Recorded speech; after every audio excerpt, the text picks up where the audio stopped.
morning, students. This is Komal. Today I come in front of you with a new topic. So come with me and let's start. Let's start this topic. Today's topic is भाषा और लिपि. It is in English as language and script. What is in English language and script? भाषा जो कि हम लोग दूसरों को बोल करके किसी को जैसे इंडिकेट करके बताते हैं, किसी की बात हम लोग सुन करके समझते हैं या पढ़ करके समझते हैं, उसे क्या बोला जाता है? भाषा बोला जाता है. इसी प्रकार भाषा वह साधन है जिसके द्वारा हम अपने भावों व विचारों को दूसरों के सामने प्रकट करते हैं या दूसरों के भावों को समझते हैं, उसे भाषा कहते हैं. चलिए आइए देखते हैं कुछ एग्जाम्पल. जैसे भाषा. भाषा का अर्थ है बोलना. भाषा का अर्थ है बोलना. भावों और विचारों को दो प्रकार से प्रकट किया तथा समझा जा सकता है. भावों और विचारों को दो प्रकार से प्रकट किया तथा समझा जा सकता है. चलिए आइए देखते हैं किस कौन कौन से हैं. फर्स्ट है कहकर. कहकर मीन्स बोलकर और सुनकर. बोलकर और सुनकर. और दूसरा है लिखकर और पढ़कर. दूसरा कौन कौन सा है? लिखकर या पढ़कर. हम अपनी भाषा को किसी को समझाने के लिए या तो बोलते हैं या फिर किसी चीज पर लिखते हैं या फिर किसी चीज से इंडिकेट करते हैं उन्हें अपनी भाषा को समझाने के लिए. भाषा के प्रकार. Kinds of language. भाषा के कितने प्रकार होते हैं? भाषा 3 प्रकार के होते हैं. भाषा 3 प्रकार के होते हैं. मौखिक, लिखित और सांकेतिक. भाषा कितने प्रकार के होते हैं? तो भाषा 3 प्रकार के होते हैं. अगर आपसे कोई पूछे कि भाषा कितने प्रकार के हैं तो आप क्या बोलोगे? भाषा 3 प्रकार के होते हैं. कौन कौन से? पहला है मौखिक, दूसरा है लिखित और तीसरा है सांकेतिक.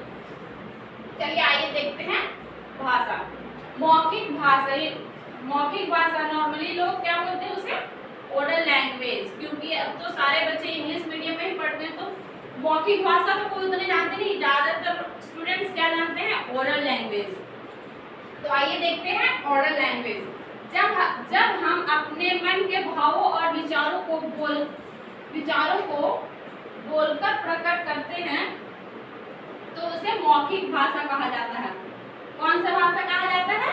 मौखिक भाषा. जब हम अपने मन के भावों व विचारों को बोलकर प्रकट करते हैं तो उसे मौखिक भाषा कहा जाता है. जब हम अपनी बातें किसी को बोलकर के समझाते हैं तो उसे मौखिक भाषा कहा जाता है. चलिए दूसरा नंबर देखते हैं. ये कौन सा है भाषा? कौन सा लैंग्वेज है? ये लिखित है. लिखित भाषा. Written language. लिखित भाषा तो कोई उतना आजकल के बच्चे तो जानते ही नहीं है कि लिखित भाषा क्या होता है. सभी लोग जानते हैं रिटन लैंग्वेज. रिटन लैंग्वेज अगर पूछता है कि कोई किसी से पूछता है कि आज आपका एग्जाम कैसा था, कौन सा किस तरह का एग्जाम लिया गया, तो वो बोलते हैं रिटन था. ये कोई नहीं बोलेगा क्या मेरा ये एग्जाम लिखित था. सभी बोलेंगे ये रिटन था. तो चलिए आइए देखते हैं रिटन लैंग्वेज का डिफिनेशन क्या होता है. मीन्स लिखित भाषा का डिफिनेशन. जब हम अपने मन के भावों और विचारों व विचारों को लिखकर प्रकट करते हैं तो उसे लिखित भाषा कहा जाता है या कहते हैं. जब हम अपने मन के भावों और विचारों को लिखकर प्रकट करते हैं तो उसे लिखित भाषा कहा जाता है. कौन सा भाषा कहा जाता है? जब हम लिख करके किसी को बताते या समझाते हैं या अपने मन की बातों को समझाना हो तो अगर हम बोल नहीं पाते हैं तो लिख करके समझाते हैं. कैसे? लिख कर. चलिए देखते हैं तीसरा क्या है. थर्ड है सांकेतिक भाषा मीन्स साइन लैंग्वेज. सांकेतिक भाषा मीन्स साइन लैंग्वेज. जैसे कि आप अगर हम लोग अपने आसपास में कहीं पर भी देखेंगे कोई अगर सुन नहीं सकता है, बोल नहीं सकता, तो हम अपनी बात समझाने के लिए किस तरह का लैंग्वेज इस्तेमाल करते हैं? सांकेतिक लैंग्वेज। जैसे वो सुन नहीं पा रहा है अच्छी तरह से, बोल नहीं पा रहा है अच्छी तरह से, तो उसके लिए हम लोग साइन लैंग्वेज का इस्तेमाल करते हैं। साइन लैंग्वेज हम लोग यूज करते हैं जब हम अपने मन के भावों और विचारों को संकेत के माध्यम से प्रकट करते हैं, तो उसे सांकेतिक भाषा बोलते हैं। जब हम अपने फीलिंग्स किसी के साथ शेयर करते हैं, मीन्स किसी के साथ अपना विचार और भाव और विचार प्रकट करते हैं, तो वो सांकेतिक लैंग्वेज होता है, साइन लैंग्वेज होता है। चलिए इसी तरह से कुछ ये देखते हैं। लिपि मीन्स स्क्रिप्ट। जब हम पढ़ते हैं, जैसे कोई एग्जाम फेस करना रहता है, तो वहाँ पर भी लिखना पड़ता है कि कौन से लैंग्वेज में हम ये अपना क्वेश्चन पेपर को सॉल्व कर रहे हैं, तो वहाँ पर भी लिखना होता है कि हम कौन से लैंग्वेज में कर रहे हैं। तो चलिए देखते हैं।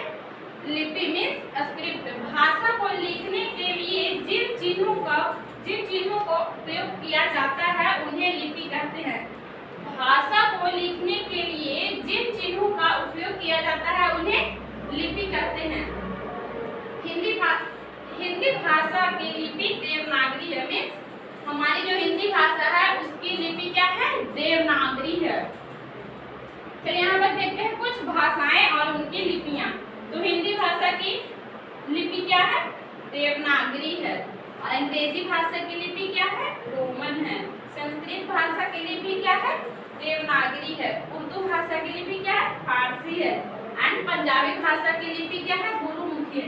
इसी तरह से कुछ और लैंग्वेज होते हैं, उनके भी कुछ और देवनागरी लिपियां होती हैं। और जैसे कि हम लोग भाषा देख रहे हैं, तो भाषा में मतलब जैसे विदेशों में उनके अपने भाषा होते हैं, तो वहाँ पर अलग अलग लैंग्वेज बोले जाते हैं। तो वहाँ पर जैसे बहुत प्रकार के लैंग्वेज होते हैं, जैसे इंग्लिश हो गया, फ्रेंच हो गया, जापानीज हो गया, रूसी हो गया। इसी तरह से बहुत सारे लैंग्वेज है। और हमारे देश की राजधानियों में अलग अलग भाषाएं बोली जाती है। हर राजधानी में अलग अलग भाषाएं बोली जाती हैं उनकी अलग अलग लिपियां भी होती हैं। और हमारा भारत देश की भाषा, ज़्यादातर भारत में क्या हिंदी भाषा ही बोली जाती है, इसलिए हिंदी हमारे देश की राष्ट्रभाषा है। और हिंदी की लिपि क्या है? देवनागरी है। हिंदी की लिपि क्या है? देवनागरी है। Thanks student. Now we will meet in next class. Thanks.